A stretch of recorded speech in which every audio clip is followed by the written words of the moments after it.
suatu negara karena negara itu tidak tergantung terhadap mata uang Amerika. Karena dengan adanya ketergantungan ini ternyata ini akan berpengaruh terhadap pertumbuhan ekonomi, tingkat inflasi dan suku bunga yang berlaku di suatu negara. Jadi Amerika ini bisa saja menentukan suatu negara dengan adanya dedolarisasi.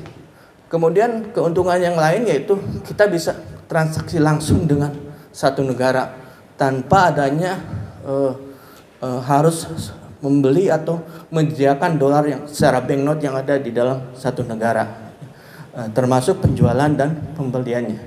Tapi secara ekonomi mungkin kerugian apabila Bapak Ibu perlu diketahui kalau misalnya kita meninggalkan dolar ini tentunya akan menjadi ancaman bagi suatu negara ya.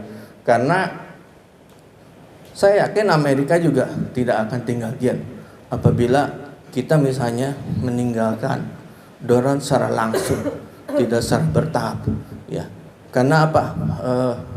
Amerika masih merupakan negara superpower, kemudian juga masih menguasai ekonomi nomor 2 dunia setelah Cina, kemudian juga eksportir terbesar nomor 2 setelah Cina, dan juga menguasai militer. Artinya suatu negara kalau misalnya secara spontan untuk meninggalkan dolar tentunya akan berdampak secara ekonomi, politik, dan keuangan juga ya.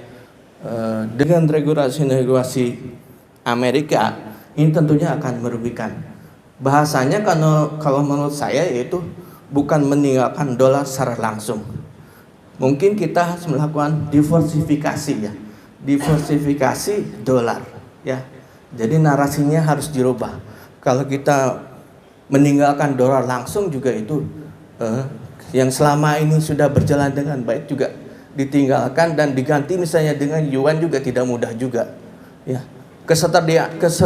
Ketersediaan yuan juga belum ada misalnya Cina, kemudian juga infrastrukturnya juga belum bisa mendukung, termasuk dari sisi keuangan dan bisnis ya. Jadi kita juga sebagai pengamat ya harus memberikan sesuatu yang kepada pemerintah khususnya, memberikan sesuatu yang bisa berhati-hati di dalam melakukan kebijakan yang justru bisa menimbulkan kontraproduktif ya apabila itu bisa dilakukan ya.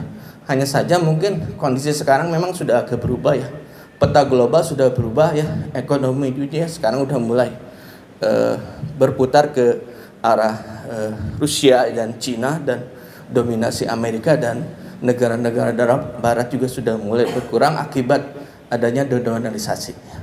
Itu saja mungkin Bapak Ibu ya. Mungkin yang lainnya nanti sekitar tadi udah saya sampaikan untung ruginya ya. Jadi kita tidak serta-merta ya langsung bisa meninggalkan dolar karena ini sangat beresiko besar untuk perdagangan di Amerika, di Indonesia khususnya. Hanya saja sebagai insan perbankan mungkin ya, dengan adanya dedolarisasi ini kita harus juga pandai memilih dan memilah ya. Dengan adanya dedolarisasi ini dan juga kondisi ekonomi yang sekarang agak sulit ya, ternyata tidak berdampak jauh pada di Indonesia. Di Indonesia perbankan sekarang malah tumbuh dan baik-baik saja ya. Terbukti dengan triwulan pertama ini tahun 2023 ini ya, perbankan nasional ya, BRI, BNI